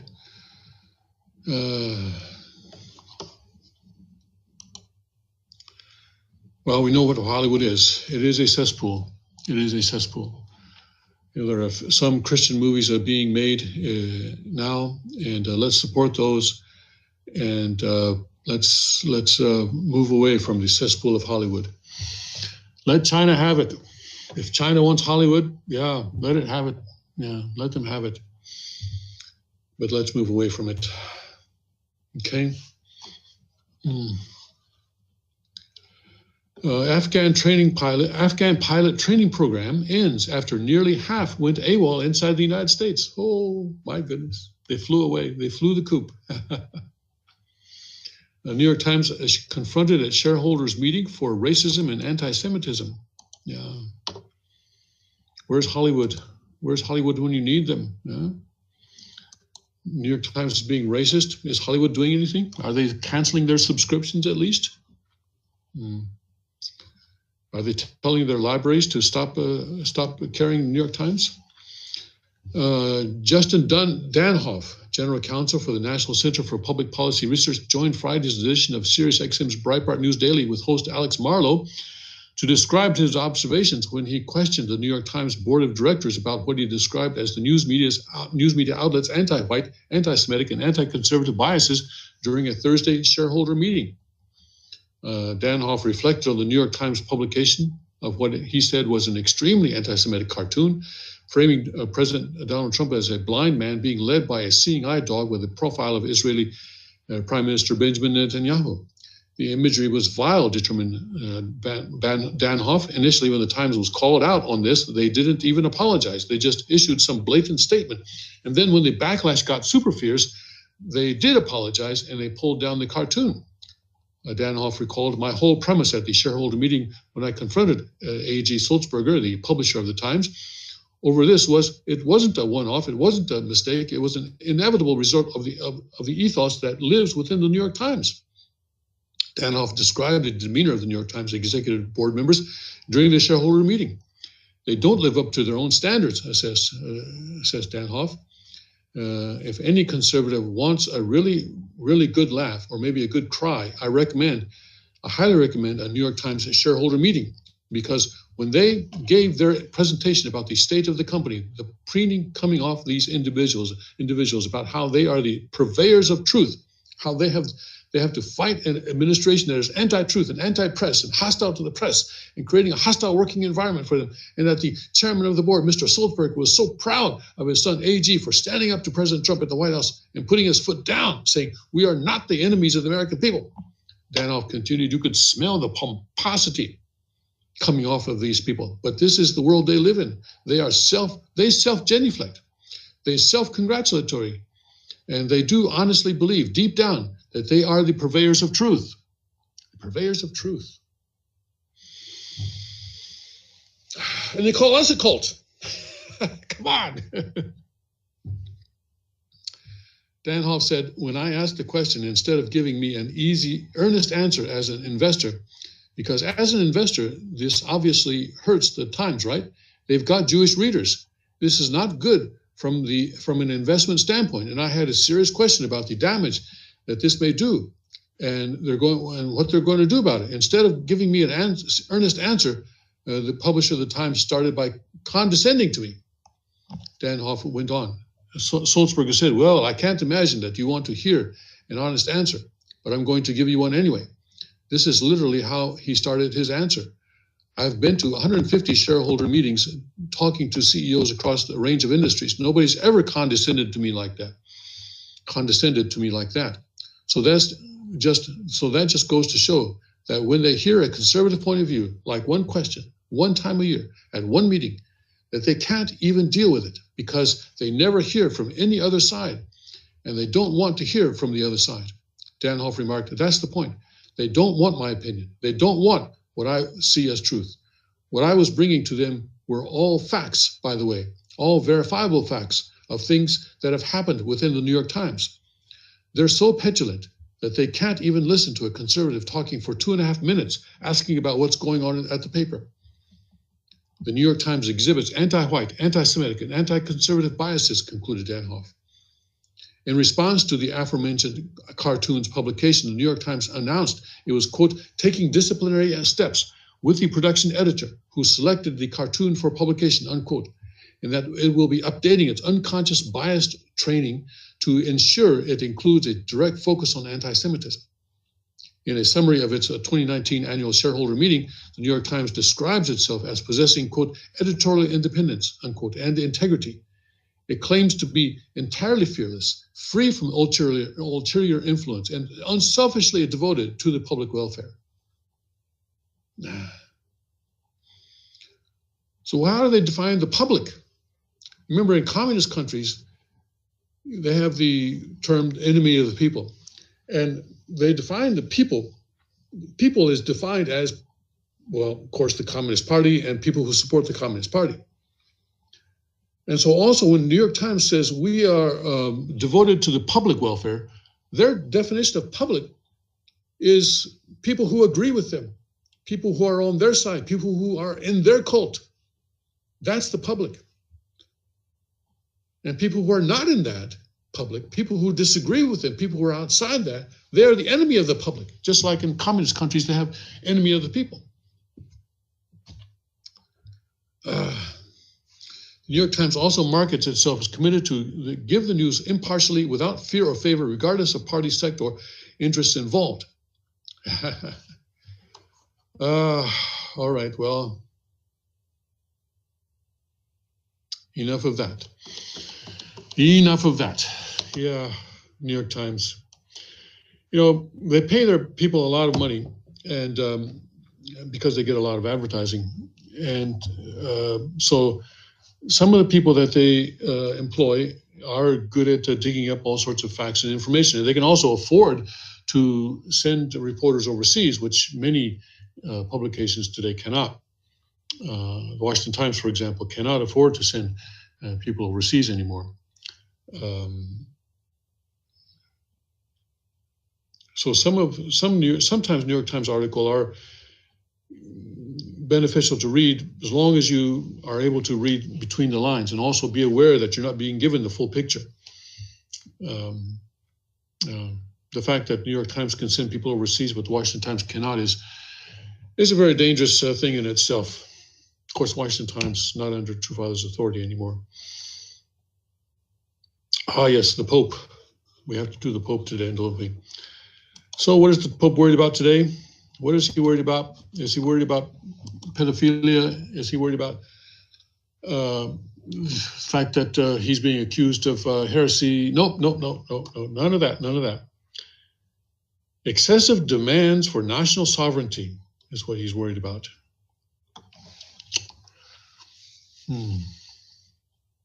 Oh yes, this is the globalism conference that we were talking about a couple of weeks ago. Yeah, the Vatican held this is it. This is the conference to support globalism. Pope Francis addressed participants at a Vatican conference on Thursday and denounced a trend toward nationalism that entails, quote, excessive demands for sovereignty, unquote. Yeah, boy, I tell you, the slaves are getting uppity. Yeah, well, let's get more uppity, shall we? The common good has become global and nations must associate, the Pope told members of the Pontifical Academy of Social Sciences who gathered for their annual meeting entitled Nation, State, Nation State. Unfortunately, we have before our eyes situations in which some nation states carry out their relations in a spirit of opposition rather than cooperation, the pontiff said.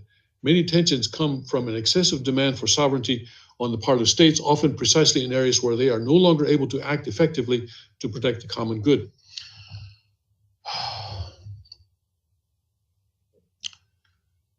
The demand for sovereignty is coming from the effort to impose unelected bureaucratic rule from above. Francis, Bergoglio. This is what they refuse to acknowledge. That if the EU were gone, would France and Germany and Britain start a war against each other? No, they would not. They would not.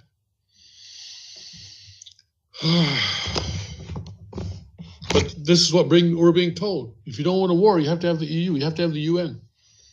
You have to have these overlords imposing their peace from the top down.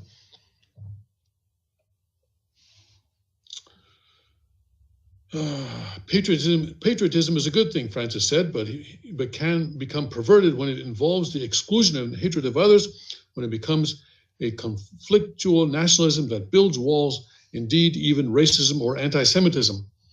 The Pope suggested that concern for national sovereignty has become deformed when countries do not have a welcoming attitude toward migrants.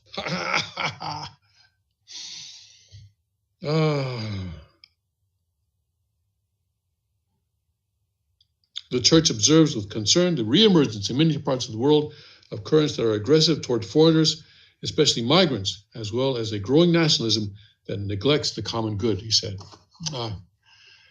How? What's taking so long for them to get rid of this guy?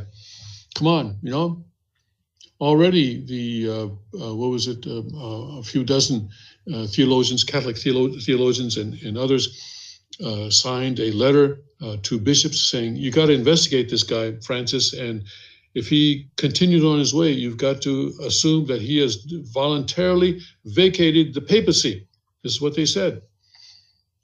That's what they said. But I don't know how long that investigation is going to continue.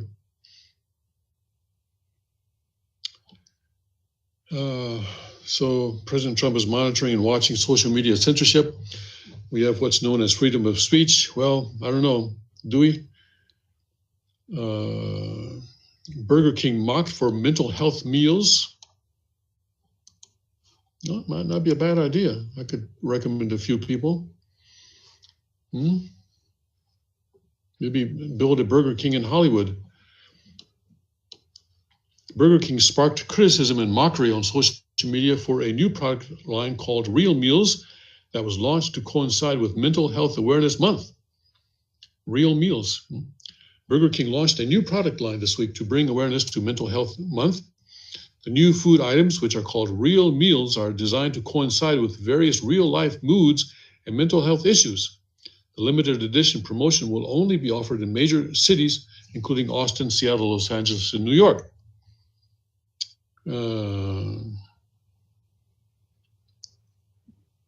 It says here, what does it say here?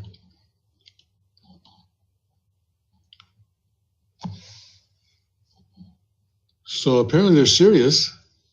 They're not being sarcastic or anything, or facetious. All right, it doesn't really say what the real meals consist of. I mean, is it a quarter pounder with cheese? Oh no, I'm sorry, that's McDonald's. What's the I forgot now what the Burger King sandwich is. A Whopper, that's right, Whopper. Whopper, is it a double Whopper with cheese? Is that what it is? All right.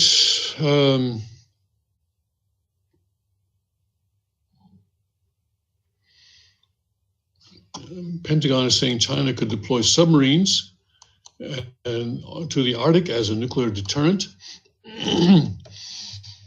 China, Biden saying, "Oh, come on, man," but Biden is wrong about that. If he becomes president, China, talk about China election meddling, giving Biden's son $1 billion for his private equity firm. The Defense Department released a report on Thursday that warned China is dramatically upgrading its military capabilities and expanding its ability to project power from Taiwan and the contested islands of the South China Sea to the Arctic Circle. Pentagon reports say China has aggressively used technology theft to rapidly modernize its military forces, summarized by CNN. They're quoting CNN here. All right, well, let's see what CNN is doing here. China uses a variety of methods to acquire foreign military and dual-use technologies, including targeted foreign direct investment, cyber theft, and exploitation of private Chinese nationals' access to these technologies, as well as harnessing its intelligence services, computer intrusions, and we all know about that, but tell us about the Arctic Circle. Let's see. Maritime militia, fishing boats with paramilitary crews to solely inexorably annex disputed islands in the South China Sea as an example of how Beijing infuses its political agenda, so forth. And a few years ago, but there was a situation where Chinese fishing boats were invading or fishing in South Korean territorial waters, and so the South Korean Coast Guard was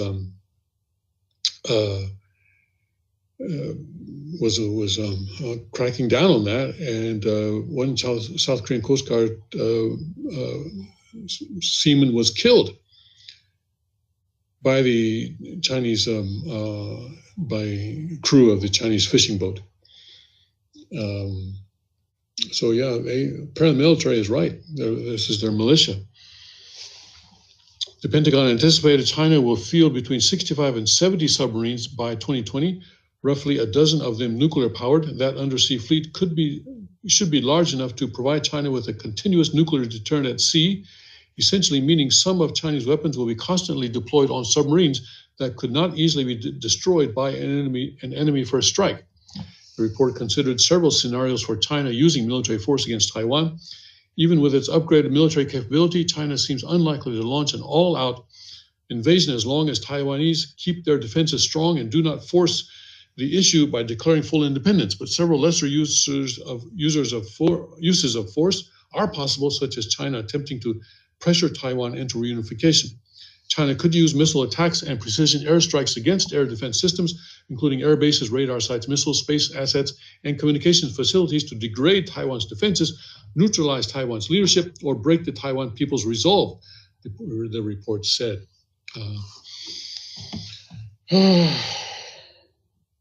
Wish I had the tech team with me this morning.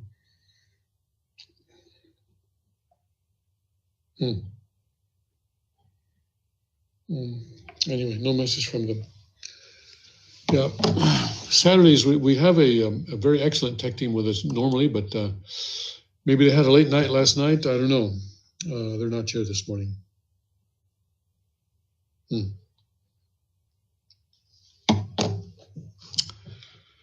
All right. Castro fan fiction. Saint Obama, not Trump, fixed the economy, of course.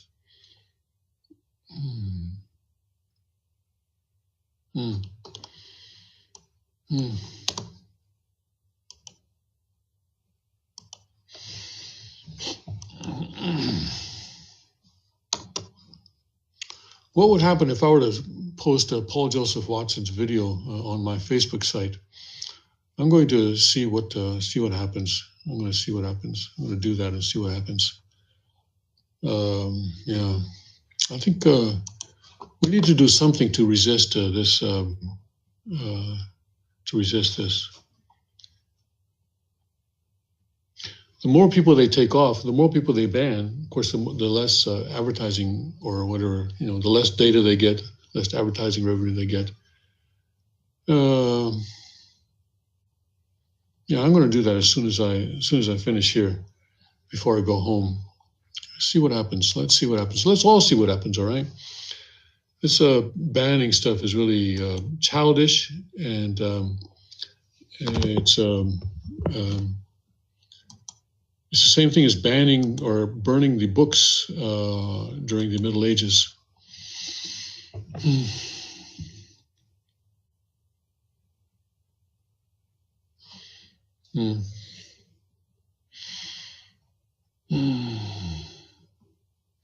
Shock poll says that Biden leads Democratic primary field by 30 points. But the New York mayor, de Blasio, ready to join 2020 race. Well, why not? Everybody else is, except for, what is it, the porn lawyer, Avenatti. He decided not to run. Oh, my goodness.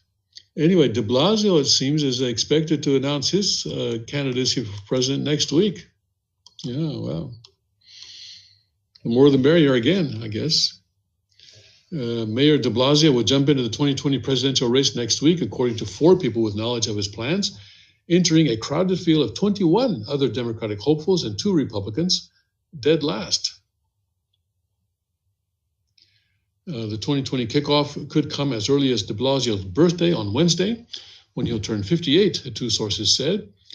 And not a second too soon, the last-minute announcement by the mayor, whose reputation for being late was cemented by his tardiness to a 2014 event honoring victims of American Airlines Flight 587, has many politicals scratching their heads. Whatever theoretical bases he may target are already being courted by nationally recognized figures, said one of the sources said. He may have a shot if every Democratic candidate is caught sending racy selfies to minors. I don't know if that's true or not. No, I'm sorry, that's not going to do it. Sending Democratic candidates as sending racy selfies to minors. If they were Republican, yes, but Democratic candidates, no, sorry. You got the Democrat privilege, and sending racy selfies to minors is not going to make anybody even bat an eye. So it has to be something else. De Blasio said he wouldn't run if he didn't think he would make it all the way to 1600 Pennsylvania Avenue, which is the address of the White House. I was the underdog in everything I've ever been near, and I'm not saying that with any hubris, the mayor said Thursday. Anytime I get in a race, I get in it to win. De Blasio has been laying the groundwork for a campaign for months, traveling to key early voting primary states across the country and moving staff from City Hall to work for his federal political action committee. His Fairness APAC has been polling potential Iowa caucus goers. The PAC also bankrolled the mayor's recent travel to Nevada, Iowa, New Hampshire, and South Carolina, where he practiced stumping before sparse crowds. All right, so I guess, yeah, well, anybody has the right to run. And if you're a billionaire, I guess it's a good way to spend your money. Okay.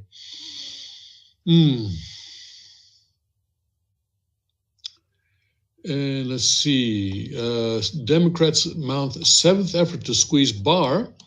This is not Roseanne Barr this time. This is the Attorney General Barr. What is this seventh effort?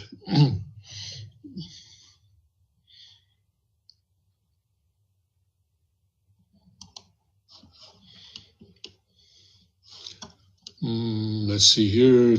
Two House Democrats on Friday urged the bar associations in Washington and Virginia to launch an ethics investigation into Attorney General William Barr's public comments on Special Counsel Robert Mueller's report. That seems to be kind of a reach. Anyway, Representative Ted Lieu, a Democrat of California, a member of the House Judiciary Committee, and Representative Kathleen Rice, Democrat of New York, both former prosecutors, say they believe Barr, at best, misled Congress and at worst perjured himself when he told lawmakers this week he was unsure why some members of Mueller's team were reportedly dissatisfied with his public portrayal of Mueller's report. Barr had exclusive access to the report for nearly a month and publicly contended it had proven the president was falsely accused of colluding with Russia. Barr also dismissed evidence suggesting Trump had obstructed Mueller's investigation, ruling that it was insufficient to support a criminal charge, even though Mueller described some of the evidence as substantial. By deceiving Congress and the American people who vested their trust in both the office of the Attorney General and the Department of Justice at large, Attorney General Barr must be subject to a professional review for the sake of the legal profession and the public, Lieu and Rice wrote in a letter to the bar associations. Well, they're trying everything, aren't they? They really are trying everything. Anyone who supports the president, who likes the president, is going to be attacked by the left. They are not going to leave any stone unturned in their effort to defeat Trump next year in the presidential election.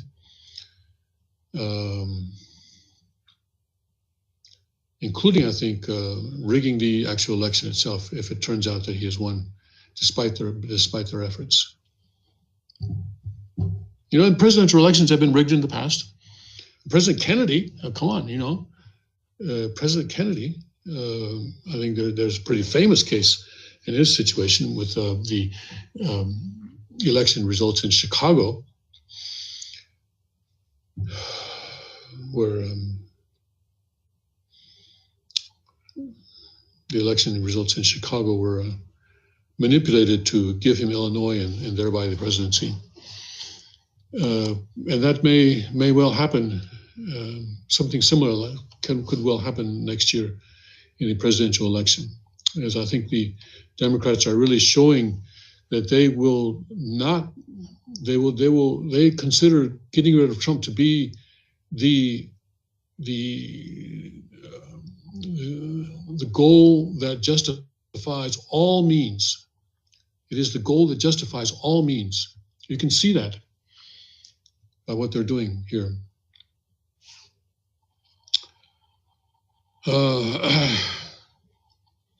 President Trump and Putin had a talk and they agreed. There was no collusion.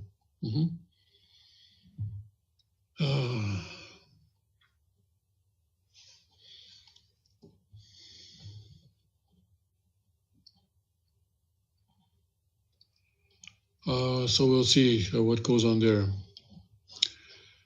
Christian persecution is now at near genocide levels. Not that the New York Times would care anything about that.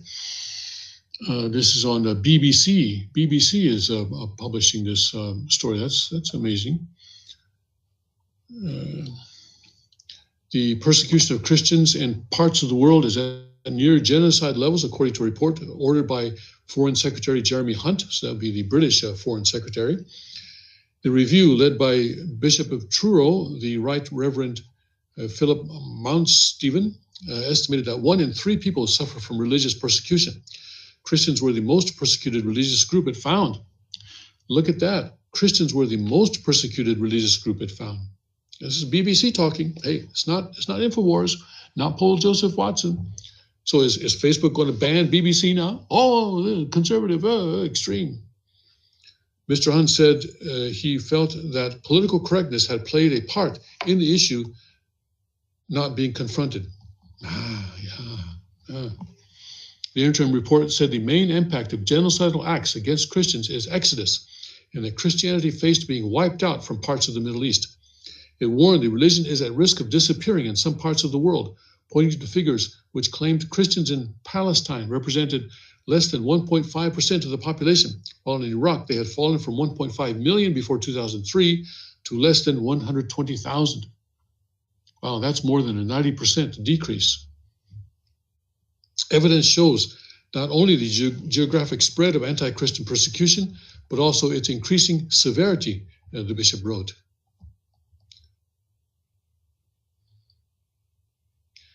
In some regions, the level and nature of persecution is arguably coming close to meeting the international definition of genocide, according to that adopted by the UN. The Foreign Secretary commissioned the review on Boxing Day 2018, that would be the day after Christmas, amid an outcry over the treatment of Asia Bibi, a Christian woman who faced death threats after being acquitted of blasphemy in Pakistan. Its findings come after more than 250 people were killed and more than 500 wounded in attacks at hotels and churches in Sri Lanka on Easter Sunday. Mr. Hunt, who is on a week-long tour of Africa, that's the British foreign minister, said he thought governments had been asleep over the persecution of Christians, but that this report and the attacks in Sri Lanka had woken everyone up with an enormous shock. He added, I think there is a misplaced worry that it is somehow colonialist to talk about a religion that was associated with colonial powers rather than the countries that we marched into as colonizers. That has perhaps created an awkwardness in talking about this issue. The role of missionaries was always a controversial one, and that has, I think, also led some people to shy away from this topic.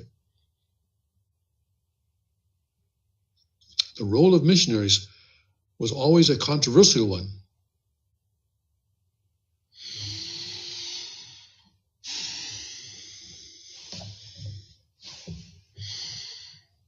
I'm not sure where that's coming from.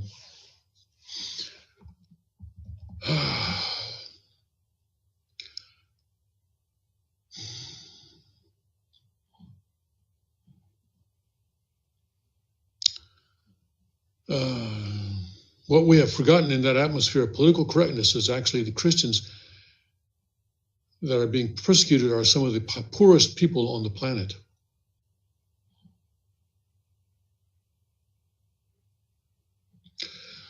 The role of missionaries is always being a controversial one.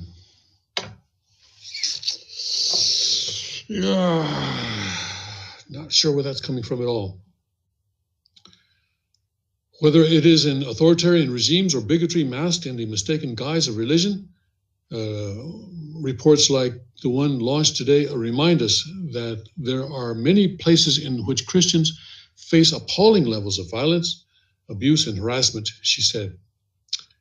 The review is due to publish its final findings in the summer.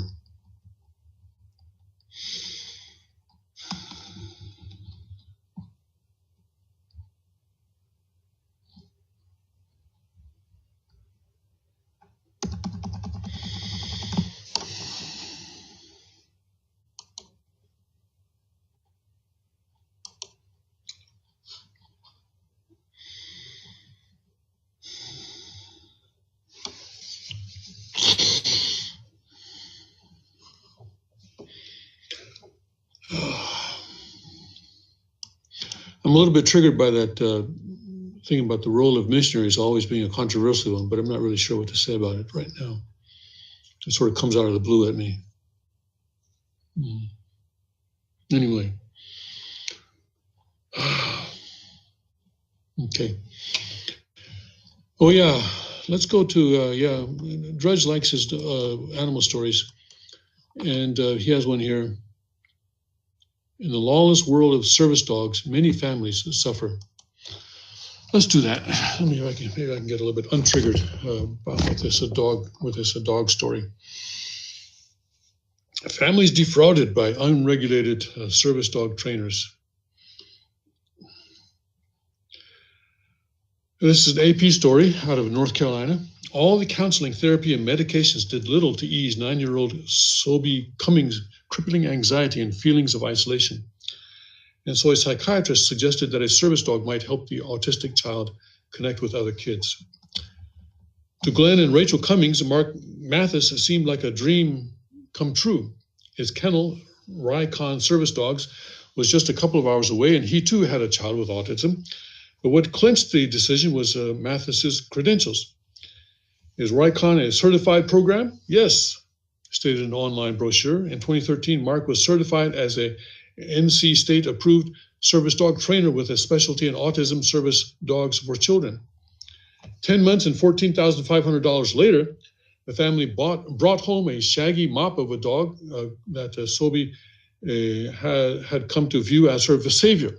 But when they opened the front door, Okami broke from Glenn Cummings' grasp and began mauling one of the family's elderly dogs, all as Sobe watched from the stairs in mute horror.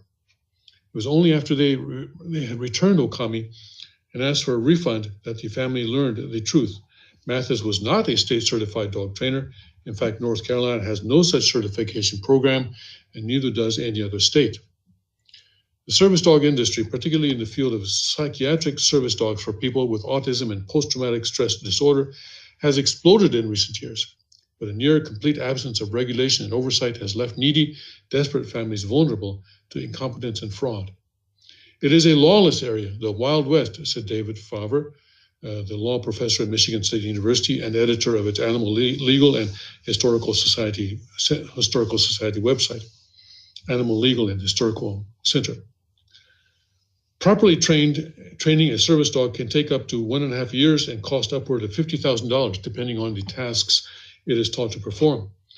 But the Americans with Disabilities Act does not require that a service dog be professionally trained or certified. And according to the U.S. Department of Justice, local and state agencies are prohibited from requiring that the dog be registered. It needs to be specially trained to do tasks that relate to the person's disability, but it doesn't say anything about who does the training or the quality of training or the efficacy of it, said Lynette Hart, a professor of veterinary medicine at the University of California, Davis. So it's a pretty broad, wide open barn door. So here again, stating a problem and saying what? Why doesn't the government do something about it? No, listen. This is where we need to say, stop, draw a line. The government's not involved. Okay, there needs to be some certification. Okay, the certification can be done in private level. All right. Private industry bodies can be created to certify if certification is needed. If consumers need certification, you don't have to have the government creating more laws here. The ADA allows people to train their own service dogs, but Hart, who has co-authored studies of the industry, says most don't have the time, wherewithal, or confidence to do so, and that puts needy families in a calamitous situation. They're easy prey, says Hart, whose late brother had autism. You know, and if someone says that they're state certified, it doesn't take too much of an effort to find out whether that's true. You can talk to other trainers and say, you know, are you certified? Does the state have a certification? And someone's going to tell you, hey, you know what? The state doesn't have certification at all.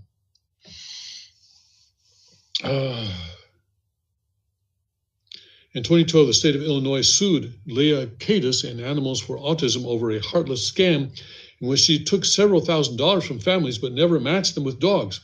Cadis was ordered to pay restitution. 2 years ago, so here again, okay, they go through all sorts of problems, all sorts of things that have happened, and say, oh, see, the government has to do something about it. If something needs to be done, do it in the private sector. All right? Okay, that's all we have time for today. Thank you very much for joining us. Sorry about the technical situation today. I sent a message to our tech team, but they never did respond. Apparently, they're having a morning in. Hopefully, this will not happen again. Thank you very much, and God bless, Godspeed, and may His kingdom come.